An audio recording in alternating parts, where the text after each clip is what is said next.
Alright mga maring, naatay nabing wit mga maring, naatay grapes, naatay kanya sa tawag ani kanang eggplant. Ikuha lang ako ang iyang top. Kay daot ba? Pero magamit pa magamit pa ni half.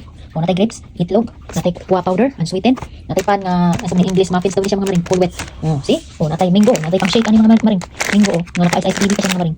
Ibutang sa freezer. Dali tay salmon, natay isda. Uy, salmon. Coconut milk, coconut milk mo di mga maring creamer. Pwede mo siya pang creamer's coffee. Lami kina siya mga maring. Naana sa mga maring. Second batch. Tan-awa mga maring.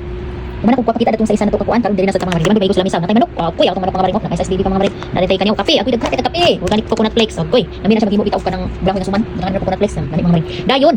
Giant baked beans, yung galing ni. Ako pilawan pa. Natay salmon, filibre na itong mga panutan ng mga maring. Natay kanyo pickles, kosher dill pickles. Good, galing mga maring. Tikarot chocolate, hago panablihan ng chocolate. No, dark chocolate, di ko na dark chocolate almond. Di ko na almond, puro chocolate. Then kanina yon natay heart of palm. Natay kanini, expensive ng mga maring keepers. Then natay ambot para sa unsa ni mga maring. Ay baloni. Dan siyempre di mo wala itong mga vertical ng mga nabingwit, mga kamatis, mga apple. Ay di siya apple ni siya apple. Kanina natay orange. Daog na nga itong konsumo sa kabulan mga maring. Sige kamingwit mga maring. Di na magsulod sa kung duol pa lang mga maring. Mga mamingwit kita mga maring. Tanaw mga maring, kapag ibig mga bingwit mga maring. But natalis mga maring atong kiwi. Ako'y nalimtan na to atong kiwi mga maring. Kiwi mo diya mga maring. Mga pinakalas sa rest.